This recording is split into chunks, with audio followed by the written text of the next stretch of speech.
Hello students, मैं Amit Arora, career counselling expert from Aakash Byju's लेकर आया हूं आप सभी के लिए एक live webinar. This webinar is going to be very beneficial for all those students who are currently studying in 10th, 11th and 12th class. Means हर एक वो स्टूडेंट जो नीट 23, 24 एंड 25 एग्जाम को टारगेट कर रहा है, उन सभी के लिए वेबिनार बहुत इंपॉर्टेंट होने वाला है। बिकॉज इस वेबिनार में हम हर एक वो पॉइंट डिस्कस करने वाले हैं जो इस स्टेज पे आपके लिए जानना बेहद जरूरी है। इस वेबिनार में हम आपके साथ डिस्कस करेंगे career options for pre medical aspirants. As you all are preparing for the NEET examination, आपने कुछ करियर ऑप्शंस के नेम भी सुने होंगे like MBBS, BDS, ayurvedic and homeopathy. But apart from these career options, what other career options are available in the market, उनके बारे में इस वेबिनार में डिस्कस किया जाएगा। साथ ही नीट एग्जाम के बारे में आप सभी के साथ डिस्कस किया जाएगा। इसका एलिजिबिलिटी क्राइटेरिया क्या होता है, इसके स्टेट्स क्या है, कितने नंबर ऑफ स्टूडेंट्स नीट के एग्जाम के लिए रजिस्टर करते हैं, कितने नंबर ऑफ स्टूडेंट उसमें अपीयर होते हैं, हर एक फिगर पे आपके साथ बात की जाएगी। सीट मैट्रिक्स के बारे में आपको गाइड किया जाएगा, ऑल इंडिया का सीट मैट्रिक्स कितना है, साथ ही आपके रेस्पेक्टिव स्टेट में government medical colleges as well as private medical colleges का fees structure as well as उनका सीट मैट्रिक्स कितना है, वो हर एक पॉइंट पे आपके साथ डिस्कशन इस वेबिनार में किया जाएगा। Counselling chart, very important part after cracking the NEET examination. जब आपके नीट एग्जाम का रिजल्ट आ जाता है, उसके बाद काउंसलिंग का अपने आप में बहुत इंपॉर्टेंट रोल होता है। तो काउंसलिंग के बारे में एक अच्छा खासा ब्रीफ इस वेबिनार में हम आपको देने वाले हैं। इंपॉर्टेंट वेबसाइट्स के बारे में हम आपके साथ डिस्कस करेंगे, कौन कौन सी वेबसाइट्स आपको रेगुलर बेसिस पे वॉच करना है नीट एग्जाम के बाद, और कुछ पर्टिकुलर वेबसाइट जो आपको अभी से डे बाय डे आपको वॉच करना है, उस बारे में भी आपके साथ डिस्कशन किया जाएगा। साथ ही state wise medical admission eligibility criteria. बेटा, क्या आपको पता है कि हर एक स्टेट का एमबीबीएस एंड बीडीएस में एडमिशन लेने के लिए एक separate individual eligibility criteria work करता है। वो एलिजिबिलिटी क्राइटेरिया क्या है, स्टेट वाइज एलिजिबिलिटी क्राइटेरिया, इस वेबिनार में हम आपके साथ डिस्कस करने वाले हैं। कट ऑफ एनालिसिस आपके सामने डिस्कस की जाएगी। 1 या 2 साल की कट ऑफ एनालिसिस के बारे में हम बात नहीं करेंगे, हम प्रीवियस 6 ईयर्स तक का कट ऑफ एनालिसिस इस वेबिनार में आपके सामने रखने वाले हैं। Admission process for the most popular colleges, हमारे पास लगातार बच्चों की क्वेरी आती है कि सर हमें एफएमसी में एडमिशन लेना है, उसका क्या प्रोसेस है। सर सीएमसी वेल्लोर के लिए सेपरेट रजिस्ट्रेशन फॉर्म कब से स्टार्ट होता है, आईपी कोटा का बेनिफिट हमें किस तरीके से मिल सकता है। तो इन हर एक पॉइंट पे इस वेबिनार में हम आपके साथ डिस्कस करने वाले। And the last and very important, at the time of MBBS admission, क्या आपको पता है कि आपको स्टेट कमिटी के साथ एक बॉन्ड साइन करना पड़ता है। वो बॉन्ड क्या होता है, हर एक स्टेट वाइज बॉन्ड की डिटेल्स हम आपके साथ इस वेबिनार में डिस्कस करने वाले हैं। एक और बात मैं आपको यहाँ पे बता देना चाहता हूँ, इस वेबिनार की जो भी की स्लाइड्स हैं उनका लिंक डिस्क्रिप्शन में अवेलेबल है। वेबिनार एंड होने के बाद आप उस लिंक के थ्रू ये पीपीटी एंड इसकी की स्लाइड्स को आप वहां से डाउनलोड कर सकते हैं। तो अब स्टार्ट करते हैं webinar. Let's talk about the career options in the biology science. Okay, as you can see on the screen, there are 4 types of medical courses: MBBS, Bachelor of Medicine, Bachelor of Surgery; BDS, Bachelor of Dental Surgery; BMS, Bachelor of Ayurvedic Medicine and Surgery; BHMS, Bachelor of Homeopathy Medicine and Surgery.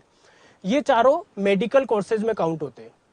All over India में जितने भी medical courses हैं और जितने भी colleges हैं जो medical courses आपको एडमिशन के टाइम पे प्रोवाइड कर रहे हैं, उनमें एडमिशन का क्राइटेरिया होगा नीट एग्जामिनेशन।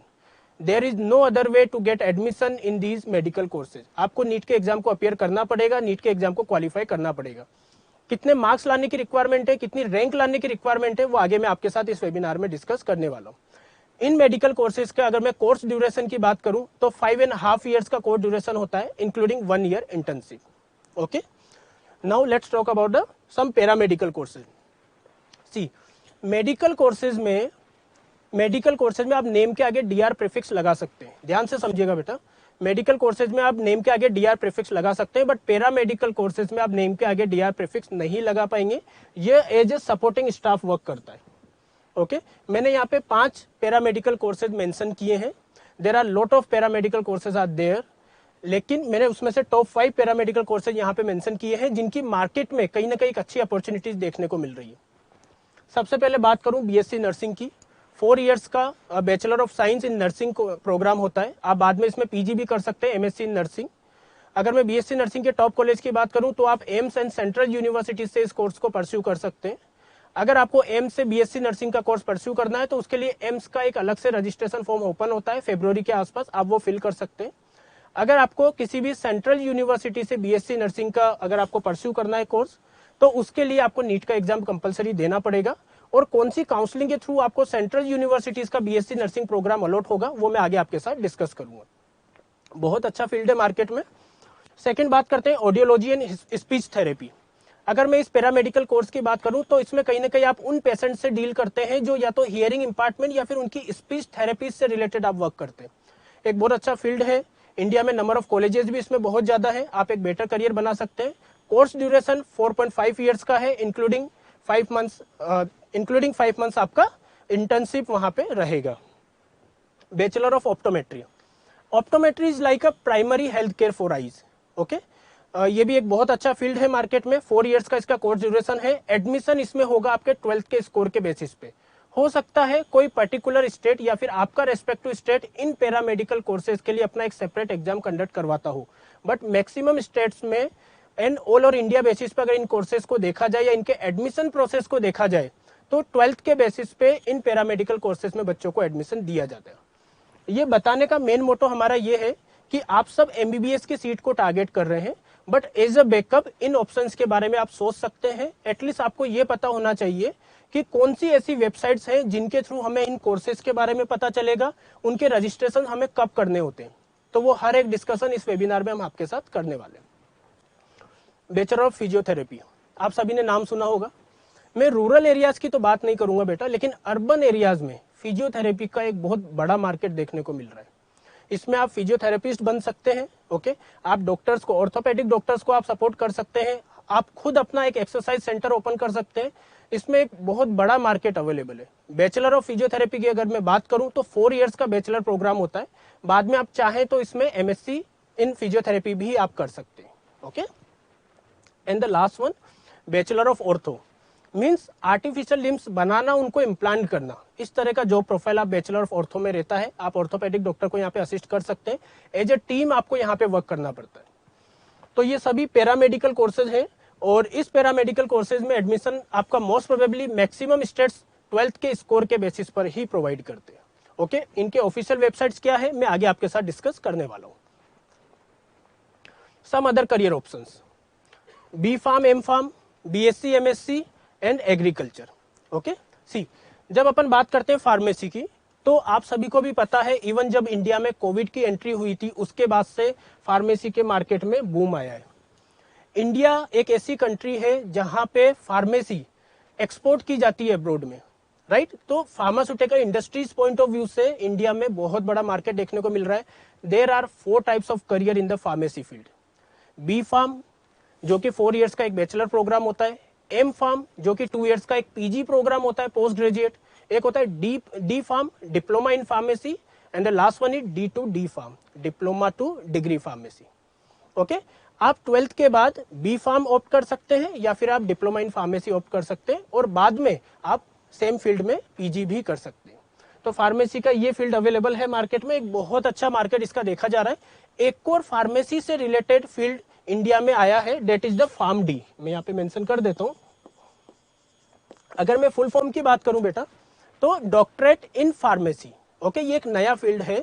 इसके कोर्स ड्यूरेशन 6 इयर्स का है, राइट। इसमें आप नेम के आगे डीआर प्रीफिक्स लगा सकते हैं। इवन लेटेस्ट नोटिफिकेशन के अकॉर्डिंग जो कि 2021 में आया था, उसके अकॉर्डिंग जो बच्चा फार्म डी परस्यू करता है और कंप्लीट कर लेता है उसको क्लिनिकल फार्मासिस्ट का भी लाइक टैग दिया गया है। आप डायरेक्टली मेडिकल हेड ऑफिसर्स को आप उनको सपोर्ट कर सकते हैं। आप पेशेंट से डायरेक्ट डील कर सकते हैं कि उनके लिए जो ट्रीटमेंट चल रहा है मेडिकल हेल्थ ऑफिसर की तरफ से, पेशेंट के लिए जो ट्रीटमेंट चल रहा है उनका आउटपुट कैसा है, उसमें जो भी कैलकुलेशन इंक्लूड की गई है उसका आउटपुट या फिर आउटकम कैसा आ रहा है, ये सब फार्म डी वाले कैंडिडेट का टास्क होता है। ओके, बात करते हैं बीएससी एंड एमएससी की। There are 2 type of courses, एक नॉर्मल बीएससी होता है बेटा, एक होता है BSMS in research. Okay, research की बात करूं तो आपने नेम सुना होगा IISc Bangalore, IISER Indian institute of science and education research. NEST का एक एग्जाम होता है नाइजर के लिए और university of atomic research Mumbai के लिए। तो रिसर्च के लिए आप इस तरह के कॉलेजेस को टारगेट कर सकते हैं जहां पे BSMS की रिसर्च की डिग्री आपको प्रोवाइड की जाती है। एक होता है नॉर्मल BSc MSc प्रोग्राम, उसके लिए लास्ट ईयर से ऑल इंडिया लेवल पे CUT एग्जाम कंडक्ट किया जा रहा है, कॉमन यूनिवर्सिटी एंट्रेंस टेस्ट, जिसमें 98 यूनिवर्सिटीज आर देयर जो आपको BSMS की तरह BSMS like graduation courses provide कर रही है, जिसमें से 46 universities are the central universities. तो if you are like if you want to pursue the BSc and MSc courses, तो आप CUT के एग्जाम को टारगेट कर सकते हैं। And the last one is agriculture. Agriculture का एक नेशनल लेवल का एग्जाम होता है, that is ICAR, Indian council of agriculture and research. Okay, इसकी तरफ से एक एग्जाम कंडक्ट होता है, all India entrance examination in agriculture, once in a year होता है, नेशनल लेवल का एग्जामिनेशन होता है। उसके थ्रू आपको जिस डिग्री में एडमिशन मिलता है वो होता है बैचलर ऑफ एग्रीकल्चर, और 4 इयर्स का ये डिग्री प्रोग्राम होता है। आप उसको भी परस्यू कर सकते हैं if you are interested for the agriculture. Great, तो ये बात हो गई करियर ऑप्शंस की। Now let's talk about the NEET examination, जिसके लिए आप सिंस लास्ट 1 ईयर, 2 ईयर और 3 ईयर से आप कंटिन्यू प्रिपरेशन कर रहे हैं। ओके, नीट बेसिकली है क्या बेटा, मैं आपको बता देता हूँ। NEET is like a single window entrance examination. मैंने आपको पहले भी बताया है, अगर ऑल ओवर इंडिया में आपको किसी भी medical course like MBBS, BDS, Ayurvedic and homeopathy किसी में भी अगर आपको एडमिशन लेना है, तो कंपलसरी आपको नीट के एग्जाम को अपीयर करना पड़ेगा, और इसकी ऑल इंडिया रैंक के बेसिस पर ही आपको इंडिया में मेडिकल कोर्सेज में एडमिशन मिलेगा। देयर इज नो अदर वे।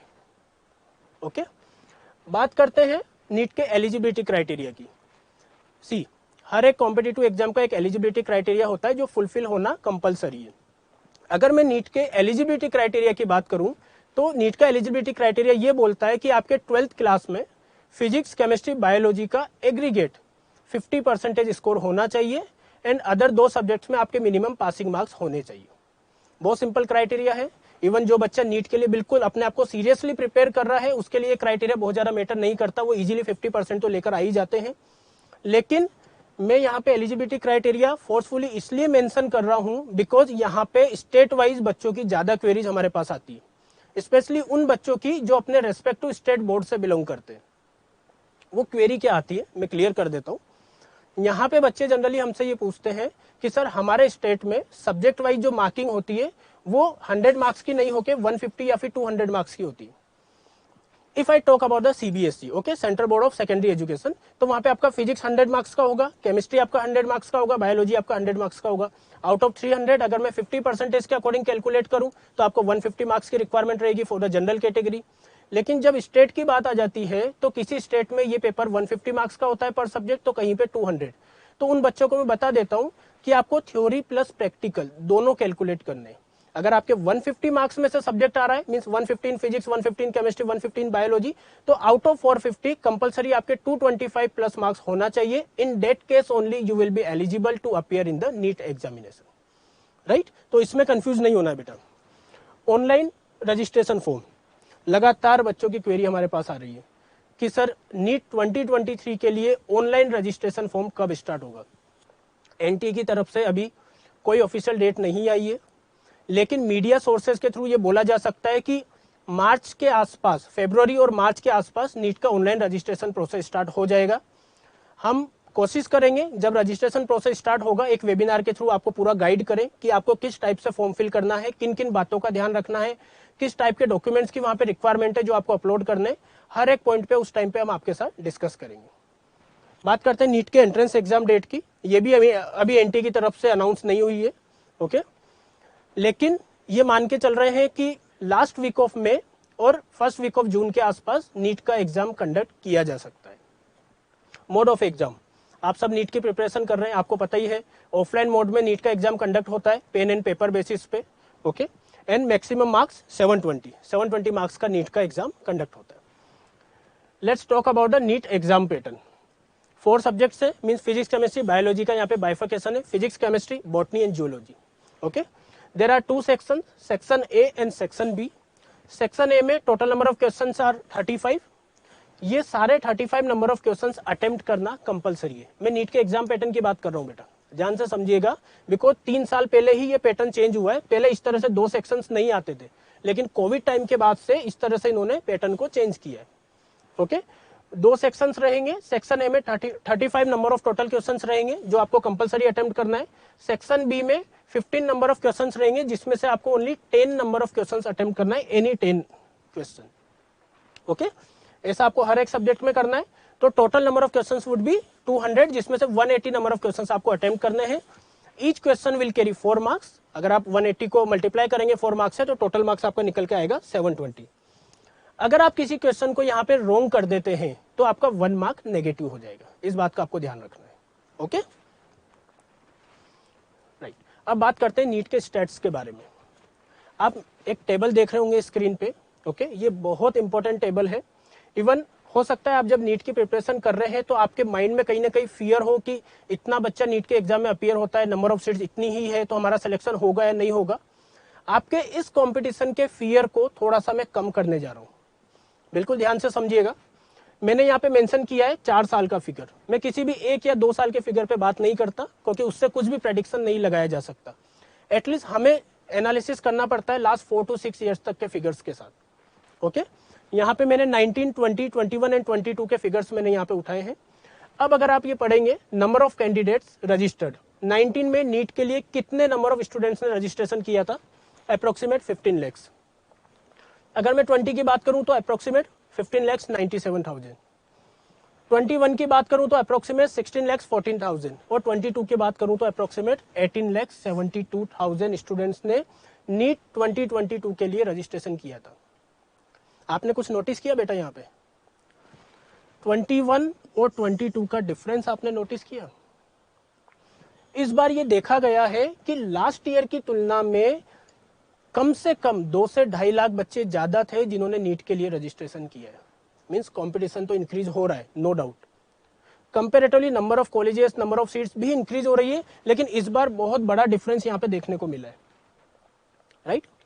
अब आप सोच रहे होंगे कि सर 15 लाख, 16 लाख, 18 लाख, ये तो बहुत ज्यादा बच्चा है। आगे चलते हैं इसी स्लाइड पे। सेकंड मैंने मेंशन किया नंबर ऑफ कैंडिडेट्स जिन्होंने नीट के एग्जाम को प्रेजेंट किया है। ओके तो out of 15 lakhs approximate 14 lakhs ने किया है, यहाँ पे 13, 15 एंड 17 lakhs ने। ओके थर्ड जो मैंने यहाँ पे मेंशन किया है वो है नंबर ऑफ कैंडिडेट जिन्होंने नीट के एग्जाम को अपीयर नहीं किया, वो एब्सेंट थे, तो इससे अपने को कोई लेना देना नहीं है। राइट।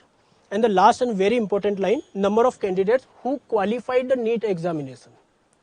राइट। कितने में से? प्रेजेंट कैंडिडेट्स में से। प्रेजेंट कैंडिडेट्स में से कितने कैंडिडेट ऐसे थे जिन्होंने नीट के एग्जाम को क्वालिफाई किया, वो फिगर मैंने यहाँ पे मेंशन किया लास्ट 4 इयर्स का। अगर अपन बात करें 19 की तो out of 14 lakhs approximate 7,97,000 students ने नीट के एग्जाम को क्वालिफाई किया। 20 की बात करूं तो out of 13 lakhs approximate 7,71,000 students ने नीट के एग्जाम को क्वालिफाई किया। ऐसे 21 का भी आप देख सकते हैं और 22 का फिगर भी आप देख सकते हैं। मीन्स अब आपको क्या करना है, आपको परसेंटेज रेशो निकालना है। Number of students who qualified the NEET examination out of number of student who were present in the NEET examination. Percentage कितना निकल के आ रहा है? 45 to 55% ओनली। तो कहने का ये मतलब है कि जितना बच्चा नीट के लिए रजिस्ट्रेशन कर रहा है, जितना बच्चा नीट को अपीयर कर रहा है, अगर आप नीट एग्जाम के लिए बिल्कुल सीरियसली प्रिपेयर हो रहे हैं तो कम से कम आधा बच्चा तो आपके कंपटीशन में है ही नहीं।